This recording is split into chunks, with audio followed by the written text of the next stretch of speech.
The Floor Academy podcast is sponsored by Trelama, the trade labor marketplace, where businesses can find skilled trade labor, such as flooring installers, and where flooring installers and other skilled tradespeople can find permanent or project work. You can set up your profile at trelama.com, TRALAMA.com, or download the app from the Apple App Store or Google Play. And remember, Trelama is always free for skilled tradespeople. Welcome to the Floor Academy podcast. I'm your host, Kyle Hedin, owner of Illustrious Hardwoods in Phoenix, Arizona. We're here talking with flooring professionals from all over the world about the issues that matter to you. I want to encourage you to learn while you earn. This week's guest is Brendan Hunt. Brendan lives in New South Wales, Australia, and owns My Timber, a flooring store. With beginnings as a carpenter to business owner with a crew of 15, he has had a journey that has taken him up and down mountains. When the carpentry business went south, he hopped into the corporate world and climbed that ladder. Noticing he was missing out on his kid's life, he found a business to purchase, but this time it was much different and he has time for his kids. Listen in as we discuss why successful businesses involve knowing more than the trade. From systems and processes to knowing human psychology, you're going to need more than hand skills.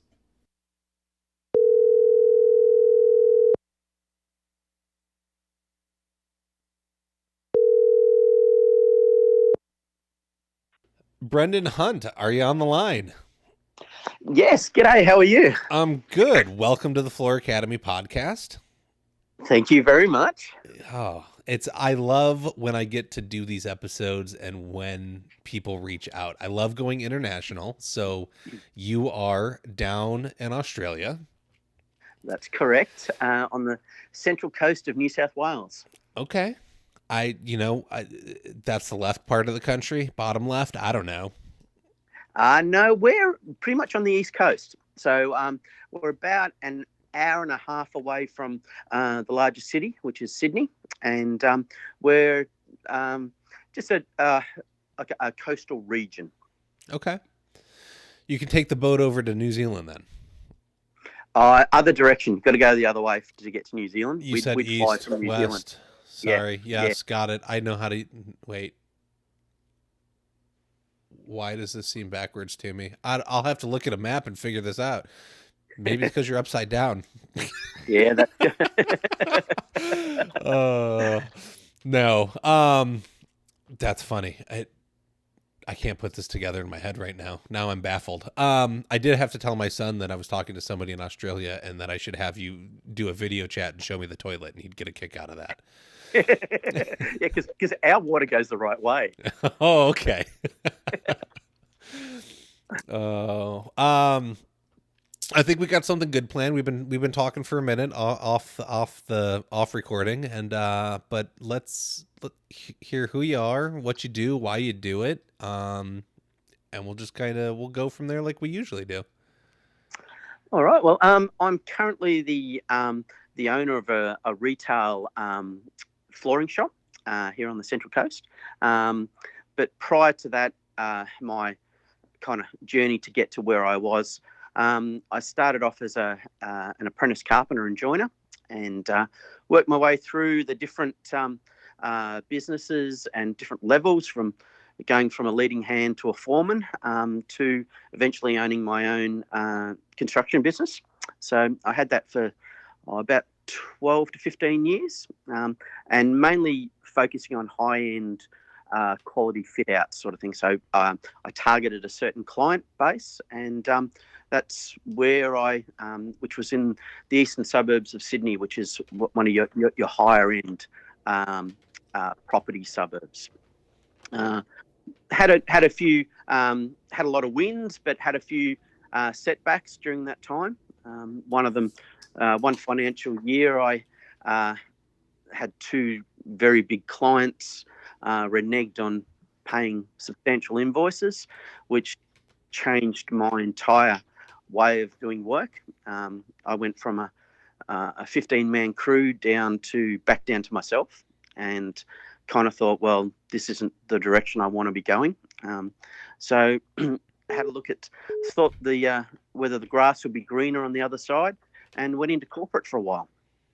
And started off at low-level facilities management roles and worked my way up through a couple of different companies to a regional manager, and then moved on to a very big supermarket chain. And then from there, looked after all their assets from one of the largest regions in New South Wales, which was very much challenging at those times.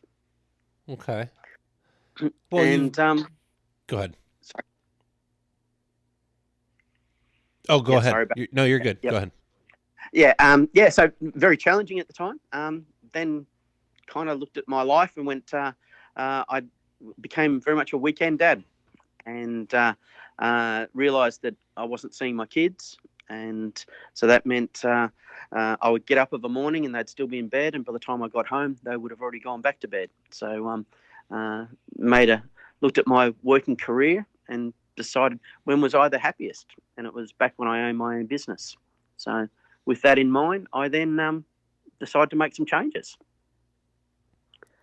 And looked around, and I always thought that when I retired, I always wanted to buy a hardware, and the company that I worked for, we owned a big hardware chain, so I was able to re-engineer and look at they're a big box hardware chain, and so I looked at what we required for a big box and reversed it and thought, well, okay, I only want a small hardware, so where would I put a small hardware, knowing that a big box wouldn't go in there? And then end up coming across a flooring shop on the Central Coast, and that was my timber, and took a lot of interest in it. It was a very much a rundown business, and it didn't have a very good name in the industry, which were all the things that attracted me to it. And so in the end up purchasing the business, and from there we made substantial changes, and we're sitting here having a chat with you. Awesome. I mean, what a journey. Okay, so you start off as a tradesman, and you work your way up and become an excellent tradesman. You learn all the skills along the way, right? Get promotions and run crews, and you be responsible. Start your own business, build this up, have all these employees, do this thing, and smash, right? Just take it, all of it's gone. Yes. So, let's try corporate, which is an interesting thing for a tradesman to do, but I get it. Why not? The grass can always appear greener on the other side. And you you put your work ethic to it, which you obviously had to be able to build anything you had before. Work your way up through that system, get to the top of it, and say, this isn't satisfying. What else can I do? The question you asked yourself was, when was I happiest? Which is funny that you say running your own business, because man, it can be miserable some days, but it's also very rewarding. It's all learning balance, right? It's never the easiest. But sometimes it's the happiest. Yes. So. No, I agree. It's finding that balance, and there's wins and losses, and no matter what you're doing. But when you get to be your own boss, I do think that you can truly be your happiest. So then you decide to start another business, but you've learned all of these skills that you probably didn't have the first time around. And not that you didn't learn business skills as you were running a business the first time, but there's a lot of different business skills involved from a corporate standpoint that aren't always brought into small businesses. And I think that's a huge failure on the small business end, because when you look at models, you can look at McDonald's, right? Just this franchise model that's been around forever, and you're buying all the systems and processes and the name, and it works as long as you follow the book. And so that's the corporate model, and it's proven to work. But then small businesses are like, well, I don't need all that stuff. I don't need systems and processes. I'll just go sell jobs and work this project and collect my check and pay my bills and move on. But then people wonder why they struggle. Exactly. Yeah. It's crazy. Systems and processes.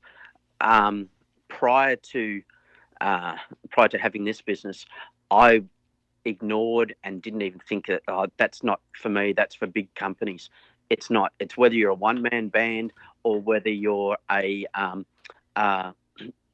you've got a large team or multiple shops. Having those systems, it means you can replicate it. So, for example, if you had a job that really went well, okay, so you want, at the end of the day, you want every single job to go really well. What went well with that job? So if you can break it down and go, you know what, this went well, I communicated well with the client. At the end of the day, I got paid on time and we didn't have any defects. You want every job to be like that. So the only way to do that is to break it down and go, okay, how did I get there? And let's do it every time. So you systemize it all and go, you know what? I rang the client and let them know that Tomo was on his way. And they were happy with that. So whatever Tomo did, they knew that he was going to be there at 3 o'clock and to do the works. Where instead of if the shop just told them that he's going to turn up sometime during the day and they thought that he was going to be there at 7 o'clock in the morning and they've waited all day, they're going to be frustrated and annoyed when he turns up at 3 o'clock. But if he was notified that he was going to be there on the way home at 3 o'clock to inspect something, they can plan their day around it. So you've got a happy client. How did that happen? You systemized it. Well, so, sorry, my brain is going a bunch of different places because everything's off the cuff, as everybody knows. Yes. So you've got these systems in place now. You learn that obviously in the corporate world. You've transferred that to My Timber, and you now have brought this brand that was. It sounds like it was the frowned upon brand in the area, right? Like if you were going with it, it was probably the budget brand to where now you may be the like top of the line brand.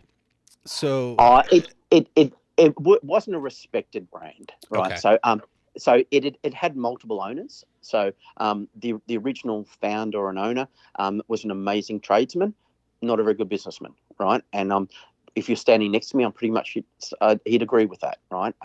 But he learnt from his mistakes, so to speak, sort of thing. And then it went from being a very good brand to a not so good brand. And so, but like everything, coming from a corporate background, how are you going to add value? The value was what I was going to bring to the business. So you don't want something that's running at its peak performance because you can't really, the percentage of value that you're going to add is very small. But if you've got a business that's not running so well, that's why I jumped onto it and went, okay. So when I mystery shopped it, I wasn't happy with the staff. I wasn't happy with the way that they didn't have any information. They left me standing in the shop. All these things to me was a positive, that thinking I can fix this. And that's why I purchased that business. But if it was running sleek and smooth, I probably wouldn't have purchased the business. Yeah, well, I mean, you want to get a deal when you purchase a business, right? I can fix something and have it be profitable. I don't know that I want to pay top dollar for something and that's correct. Yeah. do it. But the mindset difference, like how many years were you in that corporate world learning that environment? All up about 10 years. Okay.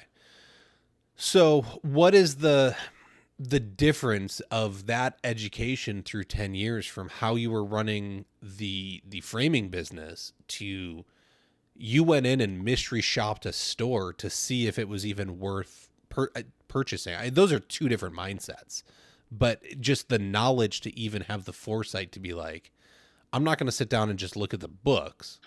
I'm going to go see what I'm going to purchase the employees with it. I need to see what they're like. Yeah, so the first thing that I did, I mystery shopped not only the one that I wanted to buy, but everyone around me. So all my positive competitors, and just thought, okay, what do they offer and what can I do differently? So that was the first thing that I wanted to, because I wasn't going to jump into a business without a direction.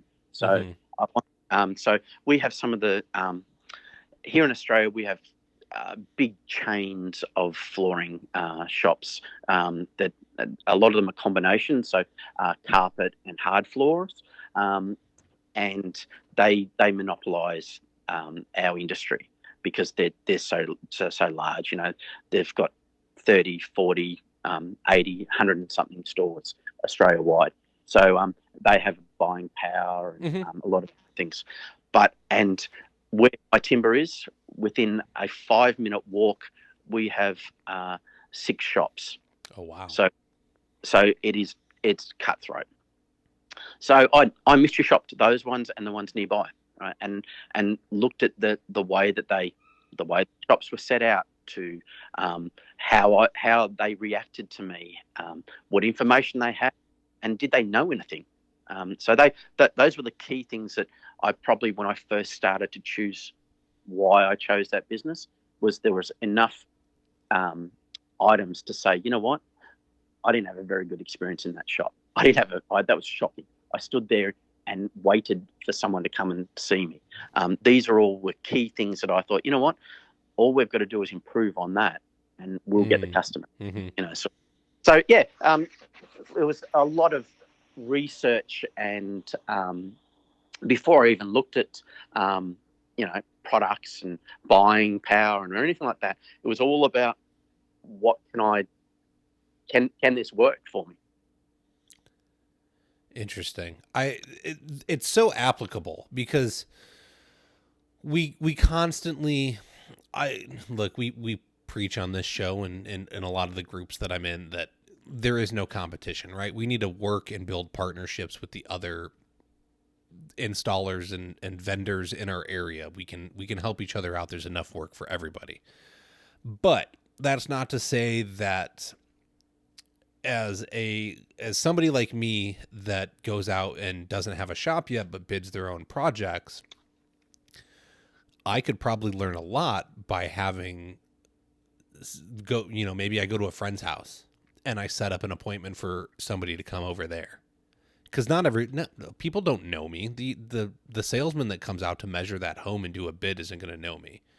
So I could essentially mystery shop the other companies in my area and compare my sales process versus their sales process, take the good, leave the bad, adjust, and grow my business through their errors. And that's essentially what you were doing. Yeah, that's correct. So this is totally applicable. Even if you're just an installer, if you're just out there like me, just trying to sell installs, this process still works. You don't have to be a retailer to go mystery shop somebody. There's tons of things that we do that you could use this for you. And go ahead. It's also working out what do you want to be known for? That's what it comes down to. Like, are you going to be exactly like everyone else, or are you going to try and come up with your own version and see how that goes? So by going to all the big retailers, it's the same staff that keep moving from one brand to another, right? They're all salespeople, right? If you referred to me as a salesman, I'd take an offense to that, right? So I'm not a salesman, I'm an advisor. So I'll advise you on what you so as a customer, they walk into my shop and they're sitting and they've got really no idea. I've got the technical information, but it's no use me blurting out all the technical jargon. I've got to find out what they need. And once you find out what they need, then you can help them choose what they want. If you go in with the mindset, I'm going to sell this particular line of product or this particular thing, you don't like to be sold to. Like you like to be given information and then you make an informed decision. So that was one of the main things that I made a change. I thought, well, every shop that I went to, someone already, before I'd even finished telling them what I wanted or what I needed, they'd already showed me half a dozen products. It's like, hang on, you don't even know what I want. So our process is that before the client walks in, we'll ask about 6 or 7 questions before we've even taken them to a direction in the shop. And one of the first questions is, what do you need? And that simple question is like, oh, I need a floor. But have you got kids? Have you got dogs? Yeah. Do you live in have you got a swimming pool? We live on the coast, so the beach has got a lot to do with it. And you might think, oh, what is that? But sand is the worst thing for the transfer of sand on your shoes and going through and damaged floors and all Yeah. sorts of stuff. You need to know all this. Like, are you living in the house? Is the house a holiday home? We have a lot of holiday homes, so you've got to choose the right floor. So I'm not going to put a solid timber floor in a house that's going to be locked up for weeks and weeks and weeks on end, because we have a really high humidity issue here on the Central Coast. So if you've got 80 to 90% humidity for 3 weeks straight, your timber floor is going to buckle. So the client's going to they've just spent $15,000-$20,000 on a new floor. And they decide to send their friends up there, and they walk in and say your floor's all buckled. That's not a good look. Something. So you need to make sure that you sell the right floor for the right environment. Mm-hmm. So, but yeah, simple questions. Simple questions. Well, you've hit on two things. Okay, one, I love terms and like names for things, so I don't give estimates. I go do consultations, and I've been able to charge for them because I don't do. I can give you an estimate over the phone. You can give me all we can talk. You can give me all the info. I can give you a ballpark over the phone. There's your estimate. You want me to come out? I'm going to give you a consultation. I'm going to come out. I'm going to look at your job, and I'm going to give you all the details on your home and project. So then I can sell the value behind me charging you for a consultation. Whereas you said, I'm not a salesman, I'm an advisor. And I also like that term. And that's what you should be, is you have the knowledge. And like you said, you start asking these questions, and that gets you to being able to actually provide somebody with what they want. And when you start giving people what they want, price becomes way less of an issue. So for me, if you're walking in looking for, if you walk in saying I want to spend this amount of money, you're not my ideal customer. Mm-hmm. So my ideal customer is someone that is emotionally connected to the floor, right? And you might think emotionally connected to a floor, but you're selling a dream. You made reference to McDonald's earlier. If you look at Coca-Cola, if you break it down, is a black fizzy drink that does not refresh you.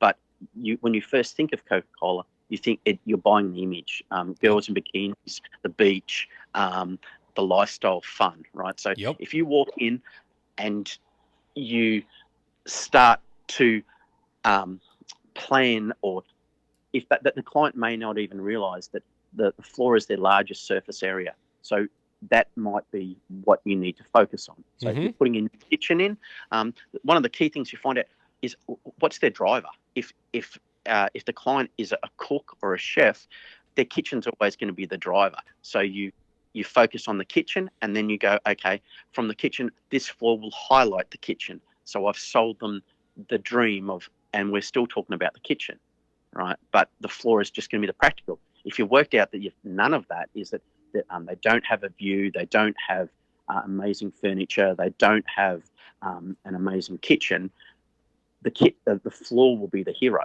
So you then get them to focus on the floor and go, okay, this is and you get them emotionally connected to that. Once a client is emotionally connected to that choice in the floor, it doesn't matter. The cost isn't irrelevant, right? Because they'll just go, that's the one I want. Yes. So that's the client that you're after, is the one that is hooked and connected and emotionally connected to that floor, going, you know what, that's going to look amazing in my home. When my friends come over and they walk in and they see this floor, they're going to be blown away. And that's what you want in their mind, sort of thing. They walked into the shop thinking, I just need a floor. But you get them emotionally connected to it. All of a sudden, they're your salesperson. For example, yesterday, I had a customer that came in. They've been in probably about 6 times. They're undecided about the floor. I got them to take 3 samples home, and they took one home, and they're so connected to it. She walked in, and she sold me the floor back to me. So that's the best client right there. I need this one. Look, it's gorgeous. It matches my furniture. It goes with the cabinets and accents them, and my paint color, I don't even have to change it. Like, when they get excited, right? When they have that emotional response, look, you're preaching my language. This is what I want everybody to learn, is that when you learn actual sales, you don't have to sell anymore, because you get them to sell it to themselves by asking them the right questions. So she owns that floor. And to finish that off, the floor that she came in price point. The one that they're going to go with is $10 more expensive than what she came in for. So I've already given her what's called a pre-quote. We quoted on a certain oak timber floor, and it was a run-of-the-mill, nothing fancy, just a plain Jane. It's just going to do what is. This other floor is going to give you a bit more zest, and it's and she stood there, and I said, this one's a lot more. This is $10 more expensive than what we've talked about, and she said, and she just brushed over, looked at her husband, and said, this is my floor, and and at the end of the day, that's the floor that she'll go with. Yeah, but she's happy. And she's going to be happy every time she looks at it. The price, even when people give you a budget, the price is rarely the issue. It's getting them sold on everything else that they need and finding out what really solves the problem. Yes, they need a floor, and floors are boring. We walk on them, but they don't have to be. No, tell me how it's going to solve my problems. Is it, I talk to young families with babies and puppies all the time. You know what? LVP is great for you. Your kid can puke on it. The dog can pee on it and poop on it. You wipe it up, you mop it, you're done. It's gorgeous. It's going to hold up. The dog won't scratch it. It's great. It fits your lifestyle. You can come in from the pool. The kid can drip all over it. The dog can shake off on it. Clean it up. You're good. You can't do that with a wood floor. It's not going to work out. And so exactly. It's finding out what fits them and letting the product and them fall in love with themselves, and they'll sell it to themselves. And that's what you sent her home with this thing, and she was like, "This is the one. I need this. This is the one." Yep. I like it. Go ahead. And with that journey, like I had her bring in the bench top or the countertop, and she's gone back. They've got storage in furniture. Their furniture's in storage. She's gone off to get it out of storage to go and check it and all that sort of stuff. And at the end of the day, she's found the floor that suits her new project. Mm-hmm. It's that's fun. I've heard from multiple different women as I've brought samples over and stuff. Is my husband's going to buy me this new floor, and then I'm going to get paint, and then I'm going to get furniture. Yes. And like, they don't care. They just give me the one and I'll work on the rest. So it doesn't need to match her furniture that's in storage. She'll get new furniture if she needs it. I'm happy. I need this floor. This is the one. Everything else will work out from here somehow. She's been sold the vision, and when you can look at, start to go, okay, I can work on this. I can do this. I can do that. I can do this. And that's when they've taken ownership. And at the end of the day, when it's all said and done, when they have their friends around, they'll sit down and go, look at this amazing floor. I got this floor because of A, B, C, D, right? And then all of a sudden, that recommendation, their friends are going to sit and go, oh, hang on. When I got my floor, they just sold me a floor. I didn't know anything about this. And that's when you go, well, that same conversation that we had yesterday, she was talking about a family member, and he said to this sort of floor, and she replied back with facts that I had given her, and he said, I didn't know anything about that. And so she became knowledgeable, and by part of the sales process is passing on snippets of knowledge that they can use when other people are when they're talking to other people. Like, a lot of people will go, okay, I'll get my family involved. I'll get my teenage kids. They'll come and have a look at it. Yeah. They've all got opinions, and they weren't in your showroom, or you weren't there when you had that discussion. So if the client feels confident, going, I'm getting it because of this, this, and this. At the end of the day, they've become a lot more knowledgeable, and it took me 5-10 minutes of me chatting to give you that knowledge, and all of a sudden, most of the times, the response that I get was, no one has asked me that. No one has, and so all of a sudden, you're cementing you're an authority to go to, where instead of being a salesman that's trying to sell me something, I'm going to the guy that explained why. instead of you need this or I'm going to offer you this, this is the reason. So your brief states that you need X, Y, Z, and this is why you need X, Y, Z. So within that sales process, you've not only shown them a product, but you've given them the reason why they need that product, and then they can have their justification. They can sit back and go, you know what? No, I don't really need that, but or they go, yes, that's exactly what I need. That's why I'm going to choose that floor.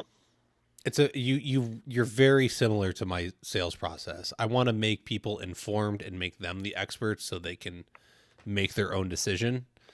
I don't care if you want carpet or tile. I don't do that. I can't help you with those. No.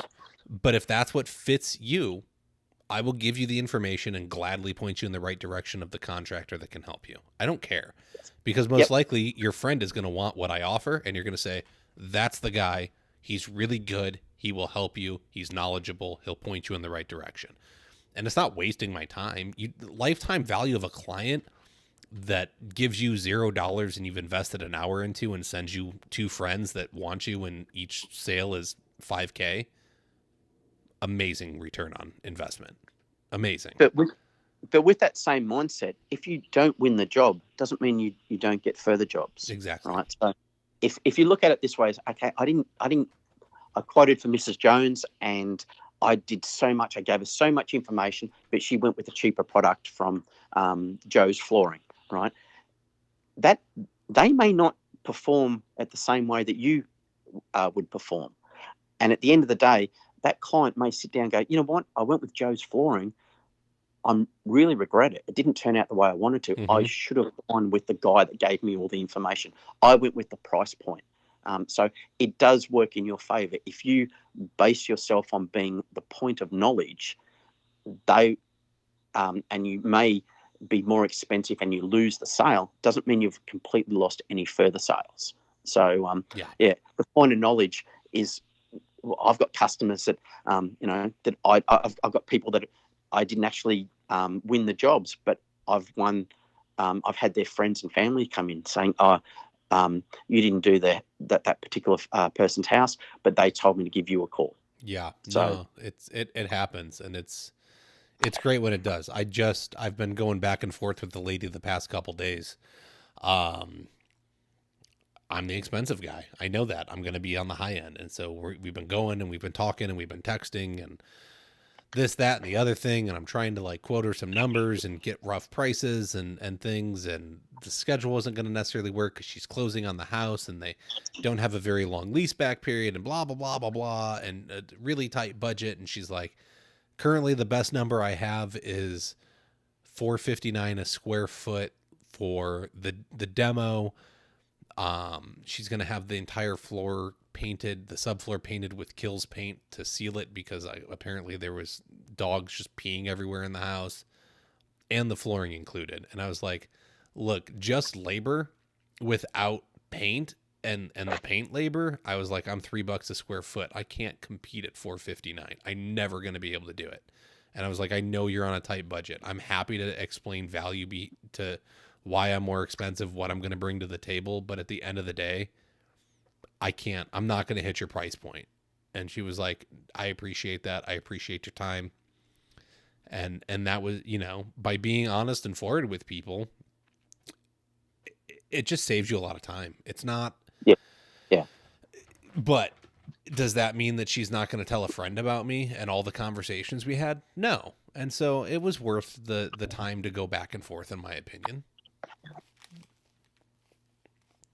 But one thing I find in our industry, I don't know what it's like in America, but over here in Australia, it's people or other contractors or shops are willing to devalue themselves too quickly by offering price discounts. Right. So same thing. If you were to go to a doctor, right, and say, I need to have an operation on my knee, and he says it'll be $15,000. You don't then barter with him to say, can you do it a bit cheaper, right? But yet, in the flooring industry, people will walk in and you'll get a quote for $15,000 for a new floor, and they'll go, "Oh, can you do a better price?" Yeah. So you're instantly asking to be devalued. So I value my knowledge, my skill set, my project management skills, my tradesmen at this value, and you'll get. But it's too quick in our industry for people to go, oh yeah, okay, I'll cut this down, I'll cut that down, and all of a sudden you've devalued everyone. So if, as an industry, if we stayed strong and basically said, well, this is what we believe our value's worth, right? Instead of devaluing each other, like it's when you've been on your hands and knees laying a floor and you've got shonky knees and a bad neck and all that sort of stuff, you earn the right. You've done the hard yards, so you earn the right to have a value. So by offering discounts all the time, you're devaluing all the years that you've spent on your hands and knees. Oh, I don't even need to be here. We're just gonna let you talk by yourself, Brendan. I swear, you are my people. I love this. No, it's true. Look, no one's going to pay your retirement for you. You're self-employed. I don't care what country you're in. You're self-employed. No one's paying that for you. So if you devalue yourself, like Brendan's saying, and you keep, oh, they're going to do that. Okay. So I was $2.50 a square foot, but I'll do it for $1.75. Why? Well, one, why? Yes, correct. Because you actually needed the extra 75 cents a square foot so that you can build a retirement, so you're not installing floors when you're 78 years old and your knees don't work. Like, you needed that money. It's going to earn interest. You're going to buy a rental property. You're going to build a bigger business. You're going to find people to install for you. And yes, I understand we can't find anybody to work these days in America because everybody's getting awesome stimulus money and the young kids don't want to work. That will come around. You will be able to find people to work eventually. You need to be prepared to do it. You got to be able to build the bigger business. That's why we're here. So I love all this. This is right up my alley. This is what we're doing. This is the mission of Floor Academy. But I got to ask, a lot of this probably came from your corporate background. Yes. Did Brendan running the framing company know all this, and was he using these skills, or were you the guy out there like, well, I'll do it a couple thousand cheaper, it's okay, I got to get this project, I got to pay my guys? I was that back when I had I had BCS, which was Brendan's Carpentry Services, which sidebar, never ever, when I first started that business, I was given some advice and I didn't listen to it, and I wish I'd always. Never ever have your own name in your business. Now, the reason why, you might start off as a one-man band, but it doesn't always mean you're going to be a one-man band. All right. So I had to change it to BCS due to the fact that when I end up getting 3 men, 5 men, and getting bigger crews, I wasn't always the one doing the work. Yeah. And the client would always say, but you did Mrs. Jones's house. And I said, yes, I did Mrs. Jones's house, but Craig and Donovan are here doing your job. I will supervise them, but they're going, but hang on, we want you. And so you can't be everywhere. So if you're ever going to start, if you're starting up a new business, do not call yourself Fred's Floor Laying. Come up with a name so that it's not, you're not relying on Fred to be the one that's always going to be laying the floor. 100%. 100. Go back, listen. There's an episode called "The Beginning" or "The End in the Beginning" with Ansel Hall. He's a business broker, and we talk about being able to build a business to be able to sell it. And that was, don't use your own name, folks. It's not worth as much. Even it doesn't even matter if you're thinking about selling your business or not. If you have your name on it, it's just worth less. Come up with a generic name. You're going to be better off, I promise.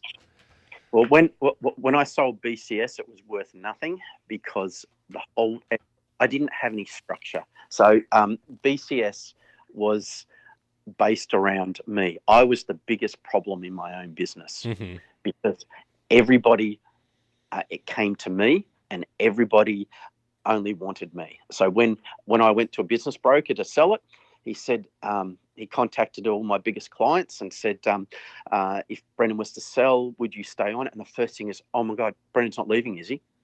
And so in the end, he said, you have an amazing list of clients that are so loyal to you, but I can't sell your business. And he said, because they are all, it's all about you. Yeah. And I said, and that's where I made the biggest mistake when I first, you asked about what I learned from the past. I was the biggest problem in my own business. It's funny how that happens. Yeah, everything was revolved around me. So I had no procedures. I had no quality control. I had because I made sure that it was done right.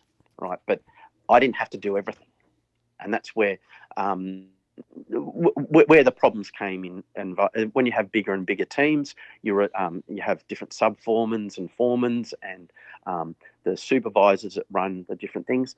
But it was all kind of, this is what Brendan would expect. But I would, instead of having it documented and a procedure that they could fall back on to say, they would call me, what do you think we should do about this? Mm-hmm. Where I said, well, use your initiative. You should be able to come up with a solution. I need to drive across town to inspect something when you should be making your own decision? But if I had policies and procedures and protocol, they would have just fall back onto that and gone, you know what, this is what we need to do. This is how we're going to do it. So that was one of the biggest learning curves from having a business where, and I thought I was going great. I thought I was the bee's knees. I had so much work on. I was a rising star in my industry around the area. A little bit of a very well recognised. I had a very well recognised brand where all of our vehicles were branded, and so it was pretty good. And I targeted a certain client base, Mm-hmm. which was the high end affluent, and I did some amazing work at some amazing houses, and had some big name celebrity names that we had completed works for. But it was just, I was flying by the seat of my pants. I was really good at what I did, but I wasn't very good as a businessman. And when it came down to in the one financial year where the two big clients, which were, one's an international fashion brand and the other one is a well-known socialite, they both had better business minds than what I did, and I paid the price for it. Mm-hmm. So it basically all came crashing down due to the fact that, and I didn't have policies and procedures. I didn't have, my terms and conditions were really weak. All these things that I didn't really think that I needed is what I really did need. And it was, and at no question was out my work or the work ethic or everything that I made proud and what I stated was good about me and my business wasn't the reason why I didn't get paid. Did you have a contract? Yes, there's contracts. Okay. But the it all came down to variations. So in change orders and stuff. Yeah, okay, that's correct. It happens, right? Live and learn. If you want to know more about contracts and stuff, go back and listen to last week's episode, because I just interviewed a business lawyer, and we get into business setups and contracts and change orders and why it's all so important. But honestly, you bring up really good points. It's you live, you learn, you make mistakes, you grow from them, and you think you're doing well, and you may not be. Like, you didn't have that business acumen at first, even though you were doing a bunch of jobs. And then you bring up that the business wasn't worth anything because you were the business, not only just because your name was involved. Even being BCS, it was still Brendan this, and Brendan's going to take care of it. And if Brendan's not involved, even though his guys are doing it, I don't trust it. So I got to ask, there was probably online reviews at that point. I don't know how big they were, but if you were getting reviews, was it Brendan came and did our project and he was great, as opposed to BCS did the project and it was great? Because that's the thing is, I don't care if you are a single man team right now. You don't know where your business is going to go necessarily and what you're going to want to do. And this has always been the thing. Stop having your clients, when they leave reviews, leave your name. They did great. The team was amazing. Have them list your apprentice or the other members and not you. That's the key thing. Yeah. So exactly where we struggled. Everything was about, Brendan's service was amazing. I can't recommend Brendan anymore and all that sort of stuff.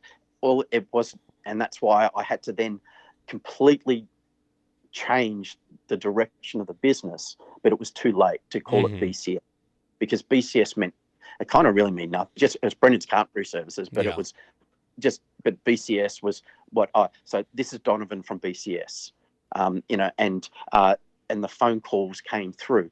And when we spoke about it, when we used to, so one of the processes that I would do, I may have sold the job, but on the first day we would turn up with all the relevant trades, and then introduce the foreman or the leading hand to the client.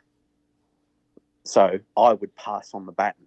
So they may have spent all their time with me, going through the quoting process, but then I would introduce, this is Donovan, this is your leading hand, he'll be running the job, I'll oversee it, and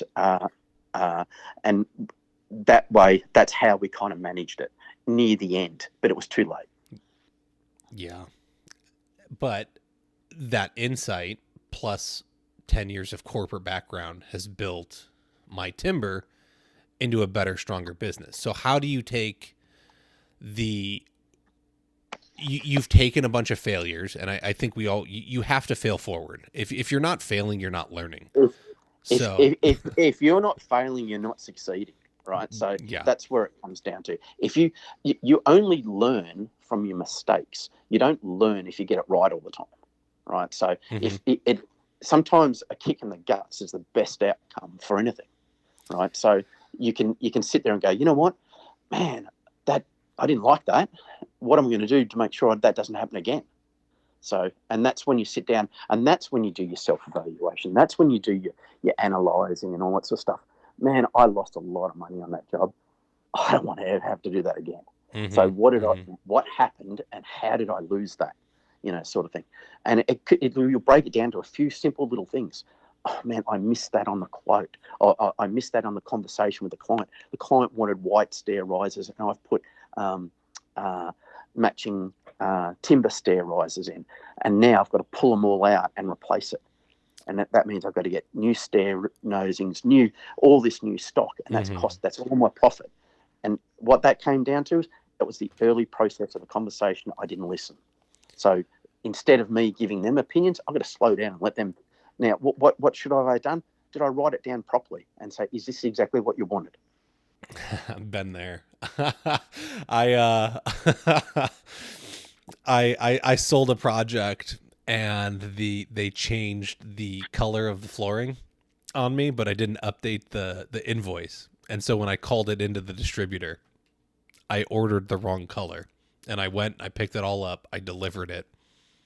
And then I had to go pick it all up from the client's house because they noticed that evening that it was the wrong color, and get the right flooring. So the details matter. But details can also be completely opposite. You've got to understand that client has been to other shops, so they've had other conversations, and they're what they're remembering may not have been a conversation that you had. So if you don't have it documented really well, you can go back. I had one client that came in and she decided to go with us, and she chose, I quoted on a certain floor, and there were other colours within that same series. She'd been to other shops, she'd chosen another colour, but she accepted my quote. And so when it got delivered and laid, and she came back and said, it's the wrong coloured floor. And I said, it's not the wrong. And I went, oh no, what have I done? So I went back and looked at my paperwork, and I went through it, and I went, yes, from the time you came in on this date, because my clients fill out paperwork before they leave the job, leave the shop, with the right products and all that sort of stuff. So I went back and step by step, and then so I sat down and explained to her. I said, this is the right coloured floor that you chose. And she said, it's not. I chose this one. And then she came back, she went, yes, I looked at it at another shop. I said, okay, that's fine, but you didn't notify me that you wanted a change in colour. She goes, but I just expected you to know that. And I said, well, how did you expect that? We've gone through a quoting process, and you've accepted my quote under product A. But I believe that product B, the one that you're talking about, is a better match for what you need for your home. Yes, but you accepted my quote as product A. And so at the end of the day, because I had my paperwork that I could fall back on, from the time that she walked into my shop to all the different processes that I put in place, it was the wrong floor that I believe for that house. But it's not. It's the one that she chose. Yeah, that makes sense. So, yeah. Well, and sometimes, honestly, the lesson that I learned recently when I mentally broke down earlier this year, like I had this job go sideways, and I was not in a pretty place mentally or emotionally, or just, I was a hot mess. And so, year 3 of business has not been great to me. So for the most part, but over communicating can definitely lead to just as many issues as not communicating and documenting things. And so there's some things that you just don't need to talk about in front of clients. Like, you want to be honest, you want to be straightforward with them. There's some things that you just need to keep to yourself and find a different way to communicate. Otherwise, you're going to open up a bigger can of worms as well. So there's a fine line in what you're trying to accomplish. Yeah. You've got to also remember, they are your client; they're not your friend. So, so it's that. It still needs to be kept on a very professional manner, your communication, and that's where, for example, when I go to attend a quote, right, I send them a text to say, and it's a generic test that comes out of my job management system, and it basically just says that Brendan is on his way, and it's GPS monitored, so it said Brendan will be at your home within 17 minutes.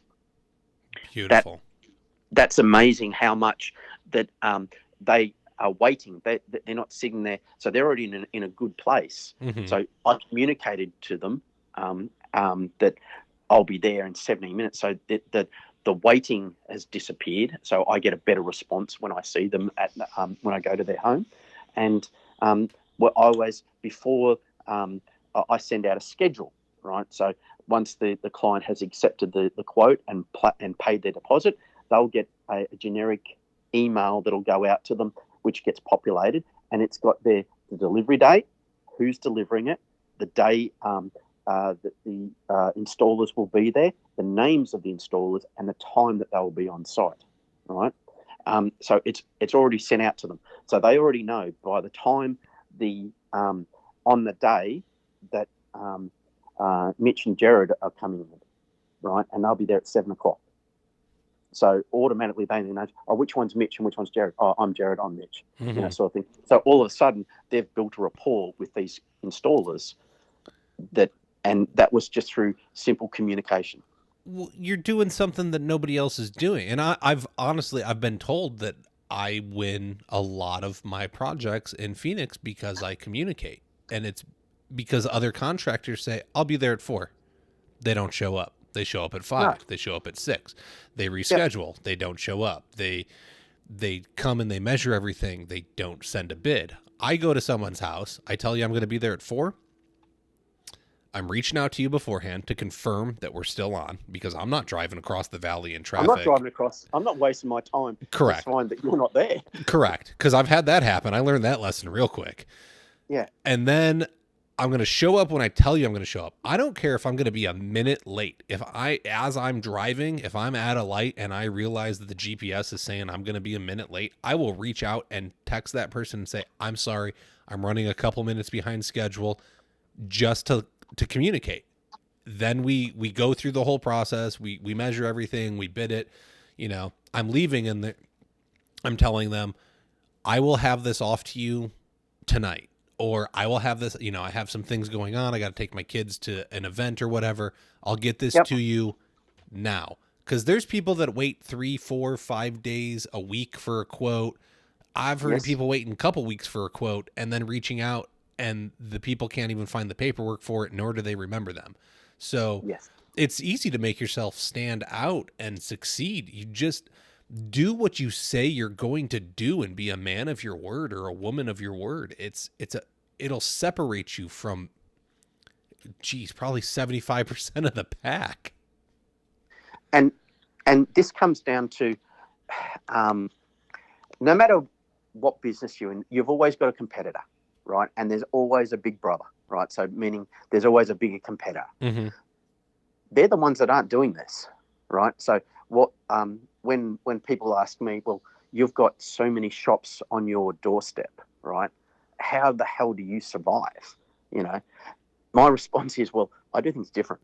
So at the end of the day, the biggest feedback that you get from customers who've gone to the big retailers is they didn't tell me. I didn't know when this is happening. I don't know anything like that. So what you do is you're different. So that's what you do is you inform them. I don't phone my customers and harass them and all that sort of stuff. They just get an email and a text, and all of a sudden they're going, well, I didn't have to talk to them, but I know what's happening. So at the end of the day, where you'll find that how I compete with the big players is I do things a bit more personal than what they do. They don't have time to. They don't know how. All that's been taken out of the business in order to essentially grow that big, in my opinion. But also they don't care. So you've, as a small business, you've got your responsibilities are different to a corporate business, right? So a corporate business, all they're doing is look at bottom line. Okay, what can I buy this product for? What can I sell it for? Mm-hmm. What's our profit margin? Like how much gross profit can we make on this? All that sort of stuff, right? That's what the driver of that business, to be able to get to where that is. That's what they have to do, right? But as a small business, what you need to do is, how can I make that client happy so that I get paid so I can feed my kids? So if you break it down to what you can do better than what the other guys can do is the reason why people are going to shop with you. So it's going back to that connection, right? So I want the customer to fall in love with that floor, and part of falling in love with that floor is falling in love with the process to get to that floor. So at the end of the day, they've had a joyous, happy experience because the floor's gone down. They didn't realize it was going to be happy, and they didn't realize that it was really important to the house because of how large that surface area was. All they thought was they were getting a floor. So if you keep that mindset, it was, well, you wanted a floor, you got a floor, or you go, you know what, I'm part of a project. So in the future, they're going to want a kitchen, they're going to want all these other things. But if they had a good experience with the floor, that's going to be a happy experience all the way through. So it's trying to, from a small business, it's selling the dream and the experience, not trying to sell a floor. Yes. It's funny in that we're sitting here talking about things we can take from big business and apply to our small businesses to make them much more successful. And then there's still differences. But when you actually look at it, the only reason that there's big businesses is because a small business figured out these systems and processes and put them in place and was able to grow a bigger business to outcompete their competitors because they were able to repeat the process over and over and much quicker because it was all systemized.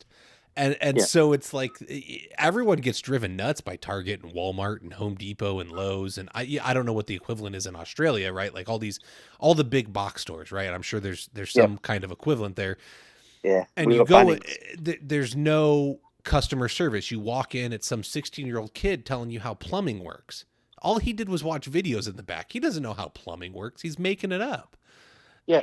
And you're lucky if you get that, because most of the time they walk the other way and ignore you. I know, I worked at a Target for a while and I would not help anyone on the floor. I would walk away. I didn't want to help you. I wasn't paid enough. I didn't care. So it was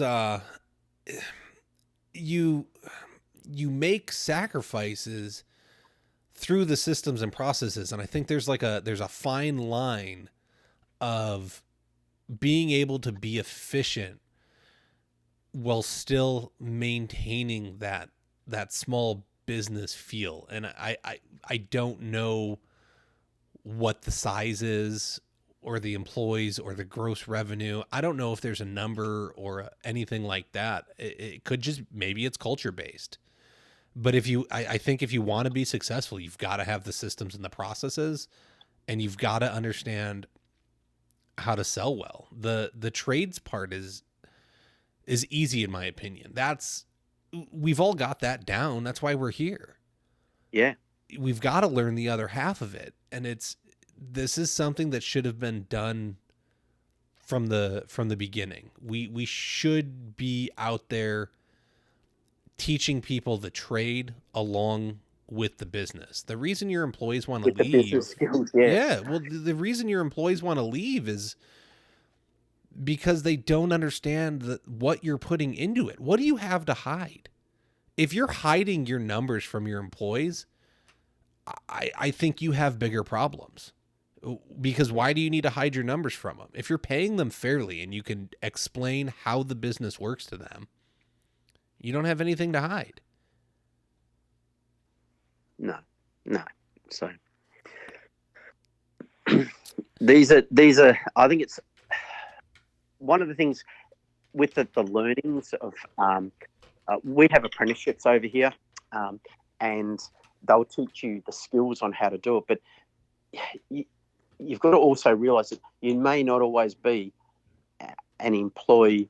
You may be an employer. So to be able to everyone's dream is to do an apprenticeship and then start your own business, right? Mm-hmm. That's most tradies.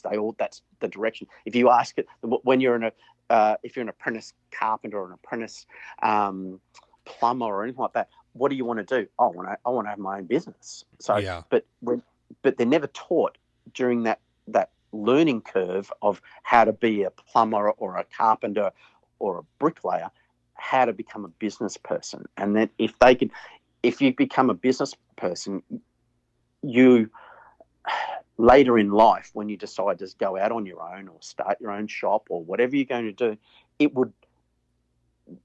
that's when it's the most rewarding. You can learn how to lay floors, right? So it's you can improve. You can be taught one way, but then you can fall under another shop or another business, and they'll teach you other tricks, and you'll get better at it and things like that. But you need to learn how to be a good business person, because that's how you'll succeed. You're gonna make more money in the office, in the chair, behind the computer these days than you will in the field.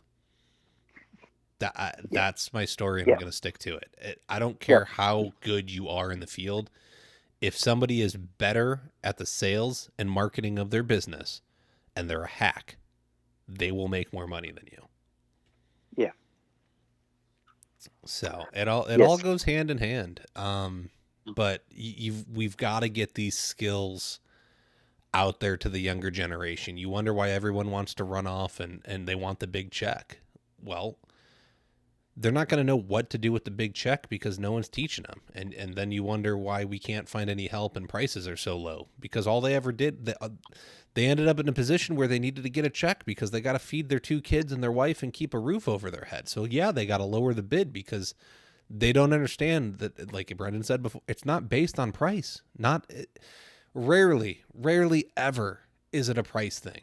It's probably 10% of projects is it a price thing. And you got to be able to figure out when it actually is. So, and even then, don't lower your rates. There's somebody else that'll do it for them. Stick to your guns. Yeah, if it is a price thing, like if your customer's budget doesn't meet their expectations, then you come up with other solutions. Get them to pull the carpet up, right? So instead of you lowering your rates, you come up with solutions on how to keep the same money in your back pocket. But if their budget is only $4,000 and the quote is $4,500 that you've given them, what do you need to come up with? Okay, well, if you take the skirting boards off and you pull up the carpet, we can still do the job for you. Correct. Right? Don't go. Oh, okay, I'll take $1 off this one and 50 cents off that one and $3 off that to try and meet that budget. Get them to change what they need, right? So if you want this product, and I guarantee that you get a really good product at the end. I'll install it really well. It'll look amazing in your house. But if it doesn't meet the budget, what are we going to do? So let's work out.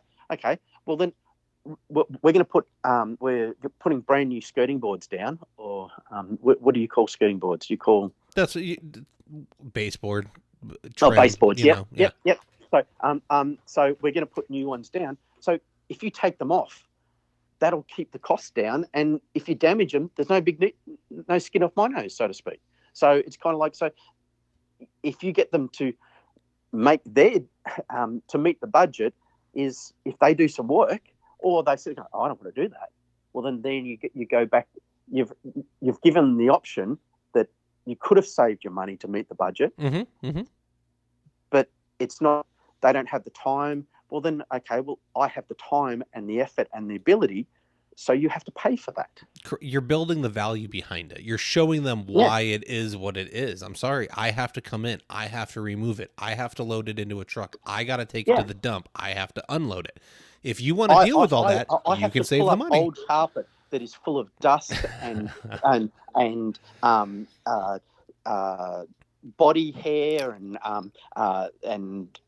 skin fibers. Oh, come on! You know your favorites when it's still wet. Come on. Yeah, which is gross, and the dog's been peeing in the corner for the last 3 years, sort of thing. So I've got to carry that and I've got to move that. So I'm not going to devalue me to do that. So you're asking me to do that for less money? No, you either do it or you pay me the full price. I had a couple clients early on that negotiated with me, and this is me learning business. And I went back to them at the end of the project and I asked them, were they happy? Do they have any complaints? Like trying to get feedback and learn. And one of the last questions I asked them was, if I wouldn't have lowered my price, would you still have gone with me? Every time it was yes. Yep. They just wanted to haggle the haggle. And I've told the story on here a bunch. I haggle everything, man. I'll go into McDonald's and haggle. I don't care. It's just fun to see if you can get a discount, because the worst answer you get is no. And as business people, we've learned that no doesn't hurt, because every no gets you closer to a yes. But it's also whether you value your services, right? So if you instantly say yes, well, it means you don't have confidence in yourself. You don't have confidence in your ability. All that sort of stuff is because you're willing to go, okay, I'll do whatever it takes to get this job, right? If you stand your ground and go, no, wait a minute, I'm good at what I do. Mm-hmm. If you want really cheap, you go for that. So I have a saying, that hang on, I'll remember it later. There's a saying that I use in relation to that. Cheap reminds you every day, but quality lasts forever. Yes. Well, I think it goes along the lines of, I tell people, I'm not going to mess around. I'm going to give you my best price first. I don't have room for negotiating. I've already given you my best price. This is it. This is what I need to be profitable and do your project to make you happy to the best of my ability and meet industry standards and provide you with something that's going to last you the duration of your time living here. This is what it's going to cost. And if that doesn't meet your budget, we can work on that. And if it doesn't meet your budget and it doesn't meet your expectations, then we're just not a good match. So I'm going to move on. So with that, I'd change one word out of what you just said then. I'd drop the word best, and I'll give you my fair price.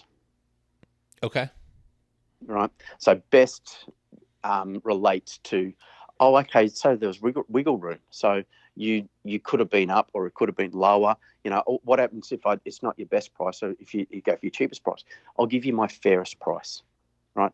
So Okay. meaning that's fair for you and fair for me. You can't argue with fair, right? So Mm-hmm. um, the whole point of saying fair means that that's fair for you and fair for me.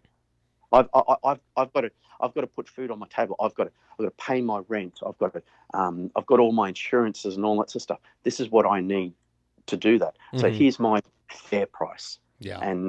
That's something that I've kind of learned. It's the little words to say that, because then someone might, if someone's a haggler, like you're saying, well, okay, I'll challenge your best price. You know, I can get this other guy's got a better price, but it's not a fair price. So where if you say, look, this is my fair, this is what I believe is fair for you and fair for me, let's do the job, so to speak. I like it. I do. I like it. I can see where best gives room. I agree with you. So I do like that. Man, so many things. Is there something we need to touch on that we haven't touched on? Um, during your career, there's going to be ups and downs, right? You talked about your third year wasn't a good year, right? But the reality is, the sun's going to come up tomorrow, and that problem job will disappear, right? Mm-hmm. It's what you learn from it, right? It's I've been in some good and some bad places during my time owning my timber. But at the end of the day, if you're having a bit of fun, that reflects to everything, right? So the way you respond to your clients, like for example, yesterday we've got a new employee in the showroom, and he answered the phone. He came from he's comes from a trade background, and he's very assertive, and he he left a message with a client, and it was very assertive. I said, mate, I was scared of that, sort of thing. And he goes, I said, use inflection in your voice. And he goes, what do you mean? I said, so instead of saying, John, it's Graham from my timber, give us a call about your quote. Hi John, how are you? It's Graham here from my timber. Just doing a touching base to seeing how you're going with your project. Have you made a decision with your flooring yet? Right? I said, have some fun, enjoy it, sort of thing. And Yeah. he looked back and went, oh yeah. I said, mate, I was scared. I was standing next to you. I was scared, and I'm saying, the chances are this guy's never going to call back and blah blah blah. But I was proven wrong, and then we had to laugh about it. And I said, don't always you take what I'm saying with a grain of salt, but and it turned out that the gentleman just hit redial and didn't hear the message, sort of thing. Yeah. And but I said, just literally, there will be good and bad times, right? Mm-hmm. There's a reason why you got into owning your own business, and sometimes you've got to sit back and go, you know what? I need to enjoy it. Like today, I'm going to have a quiet day, so I might go and spend time with the kids. I haven't, like, everyone has a reason. Like when I started BCS, my vision was that every Friday I was going to play golf. I had that business for over 12 years, and I had 3 games of golf, right? Because I didn't play. I didn't allow for it, right? And then on the last game of golf, I played with a couple of other mates that own businesses, and they said, don't come back because you haven't left work. You've brought work onto the golf course, right? And I didn't understand all that because I kept on answering the phone, and I was the problem in the business. So everyone was ringing me and all that sort of stuff. So you've got to some stage go, you know what? I am going to take a day off. I am going to go and see the kids. Like, there's a reason why you start a business. Mm-hmm. And you've got to be able to enjoy why you start a business at some stage. And if you don't make time for that, there is always going to be 1,001 quotes to do. There's always 1,001 phone calls to make. But you've also got to then delegate that and go. And even if you can't delegate it, if you're still a one-man band, set time and go, you know what? When 10 and 11, I'm going to make all my phone calls. Yeah. So just try and then if you set it into that schedule, when it comes to 10 and 11, you automatically go straight into grab your coffee. You pull into the nearest coffee shop and go, you know what, 10, 11 is my time. I'm on the phone. I'll do all my follow-ups, make a couple of phone calls to contractors. Then you end up with more, and the downside is that you've got all your phone calls out of the way and your productivity is higher. So you finish and work earlier. So, yeah, but still enjoy yourself. And it's hard to say, and it's not easy to get there. But if you don't do it, no one else is going to do it for you. You only have yourself to rely on at this point if you're running your own show. So I'm with you. And look, I don't hate my business. I had the passion to still talk about my business even through I got super depressed. It was bad. Like I was just this little mopey, like angsty teenager for like 2 months straight. You can ask my wife. But if somebody asked me about my business, like I'd still speak really passionately about it. I hated the install side. I hated the manufacturer I was dealing with. I hated a lot of things. But the lessons that I can take away from it, I still have 6 months left of the year. I can turn it around. It's up to me. Yeah. How much do I want to put into it? What have I learned? What are the takeaways? Did I want to quit? Yes, but it wasn't worth it. I've invested too much. It's the same thing. This will come out in July. It's currently June, but so as of June of 2021, I haven't smoked a cigarette in 6 years. It would be stupid of me to go and smoke a cigarette now. I've invested too much on the other side of it, of not smoking, that it just doesn't make sense. I've put 6 years into this industry and 3 years trying to grow this business. It's stupid to walk away because of one bad project in 3 years. That's like 1 out of 150 or something like that. Ooh, when you start looking at it and you back away and you get a clear mindset, that's you have the thing you're talking about with getting away and having time and setting boundaries. That was the biggest lesson I learned. But I'm going to be honest with you. Not every job runs smoothly, right? So it's a numbers game. Right. So the more jobs you do, the more problems you're going to have. Right. That's just mathematics. It doesn't work out that it doesn't mean that, I'm bigger or I've got I can do more work. You've got more problems, but you just got to let those problems, you deal with those problems. And then you sit down and go, you know what, how the hell did I get to there? This problem here, I don't want to ever go back there again. So what led to that issue? There was always something that led to it, right? And it's you sitting down, breaking down and go, you know what?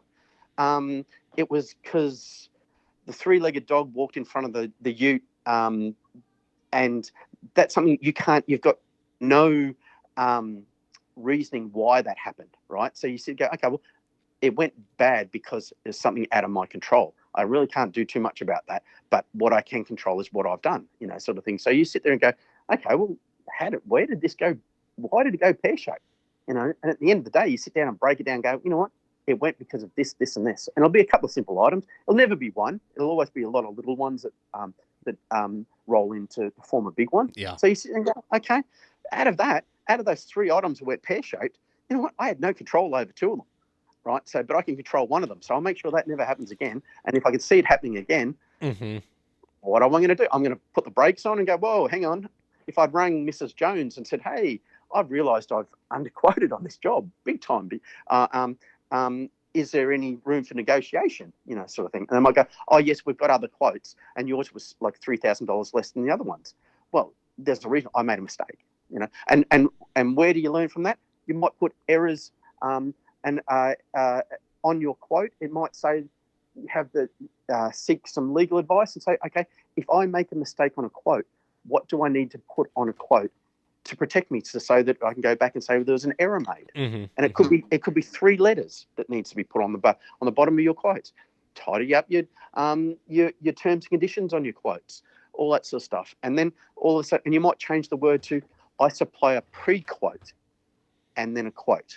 So a pre-quote means it's not really a quotation; it's an idea of what the cost is going to be.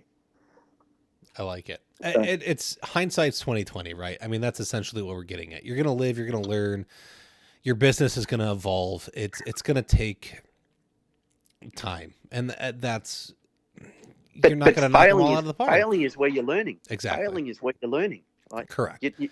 if everything goes smooth, you're not going to learn anything. So yeah, take on that issue, and whatever that issue was, and then it changed your mental health and all that sort of stuff. It's like, why did I let it get to me like that? Yes, I could have lost the house. I could have done that. But did I lose the house? No. Correct. Did I, and did the sun come up tomorrow? Yes. So, like let's work on so that never happens again. So I don't get into that place again. Yep. No, I'm with you. And I don't know, a month and a half has gone by now. Like I'm totally different now. I'm all good. And it's like, I can't believe I let that get to me. But in the moment, we're humans. We get inside our own heads. I think that's most of the time we're dealing with our own head trash. We don't need to be. Like we're doing much better than we generally think we are. I could do this all day because honestly, we're at an hour and 20, and we were on the phone for 30 minutes before we started. So I could go all day, but you've got a business to run, and I've got a family to get down to. I could honestly talk with a mouthful of wet concrete, to be honest with you. But, so is there? If people want to reach out to you, how do they find you? Do you have like an Instagram? You're doing Twitter? You got a website? Yeah. How do we find you, sir? So there's a couple of points. I've got website is mytimber.com.au, and the AU is Australia. My Instagram page is mytimberflooring, and my Facebook page is mytimber flooring, blinds and shutters. So I also not only do flooring, but I also do blinds and shutters as well. Okay. And so yeah, if you get a free moment, have a look at my socials. Let me see that you'll be able to see some of the work that we do here in Australia. We have a lot of different sorts of timbers than what you'll find in America. I have different ways of doing my social media. I'm more of a trying to give the advice type thing. So yeah, give me some feedback on what you think, and I'd love to hear from international reviewers, so to speak. Love it. I one last question. Have you installed any floors, or did you buy the business to run the business, and you are the head of show? No. Back in my day, I've done the hard yards. I've laid lots and lots of flooring in my life. I'm now a hindrance. So when I use subcontractors, and when I turn up on site, the best thing that I can do for them is either pick up the broom or get in the car and drive away, because when I'm slow, I've got bad knees, and my fingers are shot. So when I go down to start laying, I have to stay on the floor. I don't have any pop up anymore. So the pop is no longer in my legs to be able to jump up and down and keep laying floors all the time. So I'm more of a guidance and advice. Gone are the days of actually laying. I wouldn't make any money laying floors now. Fair enough, and I can respect that. Look, we grow. That's essentially what we're talking about here, right? You have evolved over the years. You've learned so much, and you've gained a lot of wisdom, and you have learned how to apply it now in a new structure to become successful. And I'm very happy for you that you've been able to take, years of what you've done, apply it towards something new, turn around a business, make it a name that people respect and seek, and now you're doing well. So congratulations on that. Thank you so much for your time. Thank you for reaching out and listening. I always love hearing from people elsewhere in the world. I like hearing from anybody that's listening, but it's always amazing to me how far this reaches and the corners it's making a difference in. So thank you for reaching out, wanting to have a conversation and talk. And I very much appreciate your time. Well, thank you for all your services too. So you're also doing a pretty good job. So keep up what you're doing, and enjoy the business again. Will do. Thank you, Brendan. Appreciate it. See you later. Have a good day. You too. Bye. That's all the time we have for this week. To keep the conversation going, head on over to the Floor Academy Facebook group. Be sure to subscribe so you can hear each and every episode. We can be found on Apple Podcasts, Stitcher, Spotify, iHeartRadio, Google Podcasts, and most major podcast directories. Don't forget to leave a review and let us know what you think about the show. If you would like to be a guest, have questions or feedback, you can email us at flooracademypodcast@gmail.com. You can help support the show by becoming a patron over at www.patreon.com/flooracademy. Remember to learn well you earn.